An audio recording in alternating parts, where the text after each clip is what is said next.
हरे कृष्णा। राधे राधे। आज मैं आप सबके सामने ना भगवत गीता के अध्याय 9 को रखने जा रहे हैं।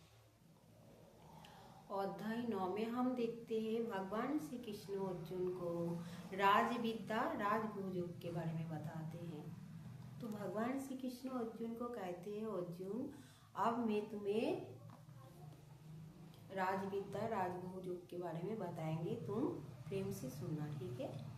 तो भगवान श्री कृष्ण अर्जुन को राजविद्या योग के बारे में बताया और बोला, अर्जुन ये जो राजयोग है ना, ये योग के अंदर सर्वोत्तम योग है। भगवान श्री कृष्ण अर्जुन को बोलते हैं, अर्जुन इस पूरा संसार जैसे वायुमय रहता है ना, और वो वायु को कोई देख नहीं सकते, ऐसे मैं संसार के हर जीव के अंदर विराजमान हूँ, लेकिन मुझे कोई नहीं देख सकता। भगवान श्री कृष्ण अर्जुन को कहते हैं, अर्जुन ये संसार जब प्रलय आते हैं ना संसार में, तो संसार के सारे प्राणी इंद्रिय सहित सारे प्राणी नाश हो जाते हैं, लेकिन एकमात्र विनाश हो जाते हैं, लेकिन एकमात्र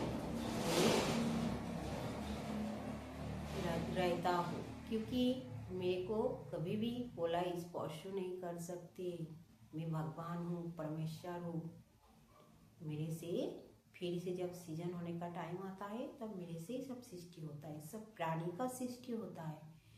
भगवान श्री कृष्ण बहुत प्रेम से अर्जुन को समझाए। अर्जुन तो बहुत प्रेम से भगवान की बातों से सुन रहा है, और भगवान श्री कृष्ण अर्जुन को कहते हैं, अर्जुन इस संसार जब प्रलय आता है सब नाश हो जाते हैं, और मैं इस संसार में जगी रहता हूँ, एकमात्र मैं हूँ, परम पुरुष हूँ, मैं सत्य हूँ।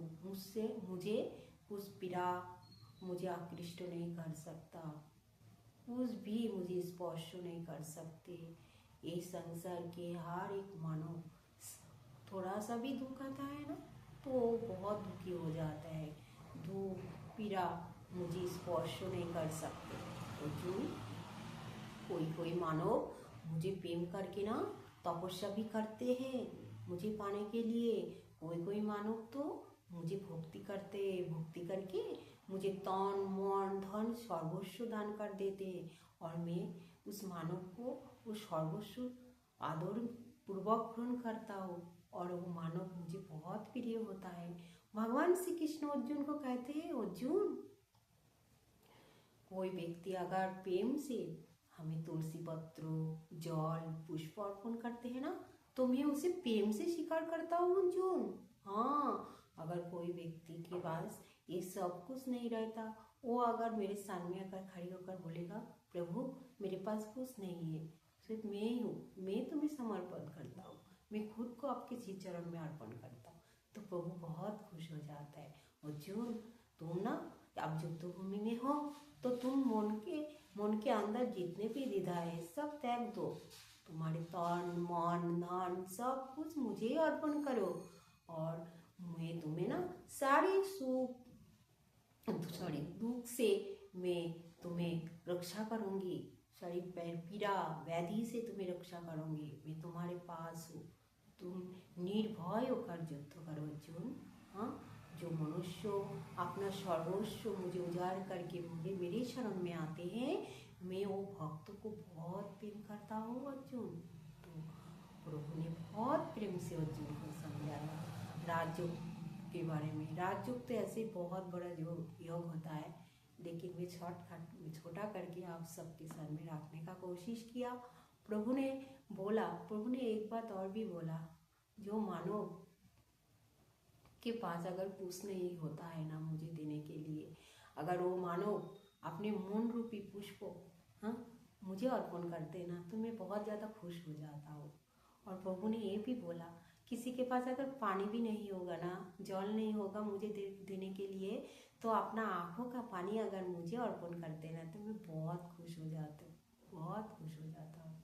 प्रभु ने ये भी बोला, अर्जुन अगर किसी के पास किसी के पास तुलसी पत्र नहीं है तो अपने मन को तुलसी पत्र जैसे हल्का करके अगर मुझे समर्पित करके बोलते हैं प्रभु मेरे मन रूपी एक हल्का मन को हल्का करके तुलसी पत्र जैसे हल्का करके मैं आपके चरणों में समर्पित करते आप स्वीकार करो प्रभु, तो मैं बहुत खुश हो जाता हूँ।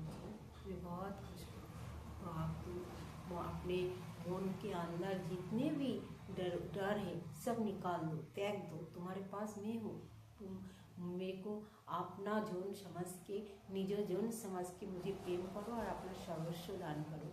मैं तुम्हें बहुत प्रेम करता हूँ अर्जुन, अब मैं तुम्हारे पास ही हूँ, तुम युद्ध करो, मैं तुम्हारा हूँ और तुम मेरे हो। प्रभु इतना अच्छा है, इतना अच्छा है। तो आप सबको भी एक ऐसा करुणामय प्रभु के शरण में आना चाहिए। हमारे प्रभु के चरण कमलों को अपने हृदय में धारण करना है। हे प्रभु हमारे मानव जन्म को सफल करना है। तो फ्रेंड्स, हरे कृष्णा, राधे राधे।